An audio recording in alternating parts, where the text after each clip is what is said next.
NGT के निर्देश पर नोएडा में पेड़ों की जड़ों को संरक्षित करने का काम युद्ध स्तर पर शुरू हो गया है, जिसके तहत कंक्रीट तोड़कर पानी जाने का रास्ता बनाया जा रहा है। ये पहल सड़कों के किनारे पेड़ों को बचाने और भूजल स्तर बढ़ाने में मदद करेगी। तो कंक्रीट तोड़कर रास्ता बनाया जा रहा है, पेड़ों के संरक्षण को प्राथमिकता दी जा रही है। नोएडा में युद्ध स्तर पर लगातार काम जारी है, जिसकी तस्वीरें भी आप देख रहे हैं। एनजीटी का पेड़ों पर बड़ा फैसला सामने आया है, जहां पर सड़कों के किनारे पड़ी कंक्रीट को हटाया जा रहा है और रास्ता बनाया जा रहा है। इसी के साथ भूजल स्तर बढ़ाने में भी मदद करता हुआ नजर आएगा। ये तस्वीरें आपको दिखा रही है, ये तस्वीरें नोएडा की है, जहां पर लगातार काम जारी है। एनजीटी का पेड़ों पर बड़ा फैसला सामने आया है। बता दें आपको, नोएडा में जड़ों को पानी मिलेगा, इसको लेकर सभी तैयारियां पूरी हो चुकी हैं। लगातार काम भी किया जा रहा है। इतना ही नहीं, कंक्रीट तोड़कर रास्ता भी बनेगा, जिसको लेकर तैयारियां पूरी हो चुकी हैं और पेड़ों को भी संरक्षण मिलेगा। पर्यावरण को संरक्षित करने के लिए पूरे देश के अलावा अगर बात करें तो दुनिया के बहुत सारे देशों में इस समय चिंतन मंथन मनन चल रहा है।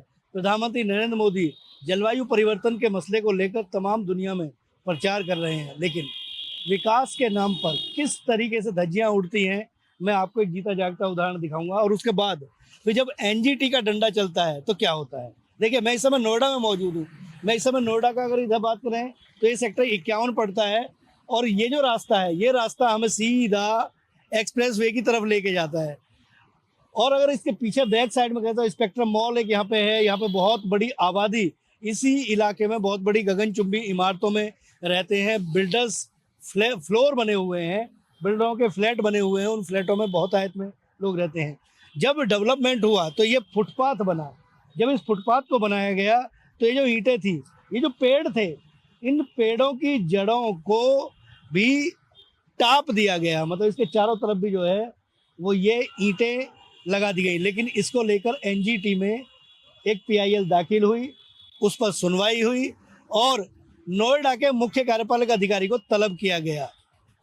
जब एनजीटी के सामने वो पेश हुए तो स्वाभाविक तौर पर ये बताया गया कि ये जो पेड़ हैं, इन पेड़ों को सांस लेने के लिए अगर इनकी जड़ों में पानी नहीं जाएगा तो ये कैसे हरे होंगे, इन्हें कैसे जीवन मिलेगा। इसको लेकर तमाम तरह के निर्देश जारी किए और डांट डपट के बाद अब प्राधिकरण जो है वो जमीन पे उतरा है। ये फुटपाथ जो हैं, इन फुटपाथों को उखाड़ा जा रहा है।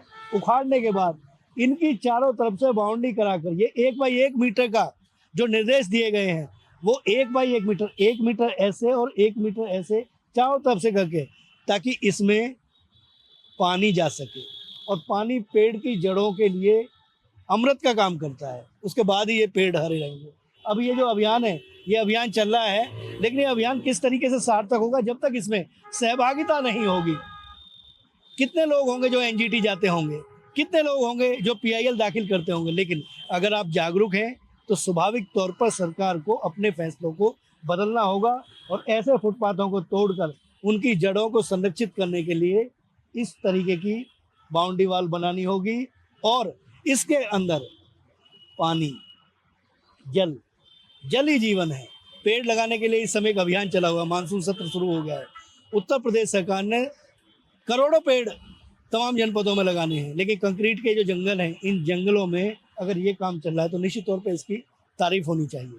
आप भी जागरूक बनिए। आपके आसपास यदि पेड़ों को अगर जमीन में पानी अगर नहीं जा रहा है तो स्वाभाविक तौर पर आप भी प्रयास कीजिए अपने स्तर पर जितना कर सकते हैं। कैमरा पर्सन अमित के साथ राजकुमार चौधरी, नेटवर्क 10, नोएडा।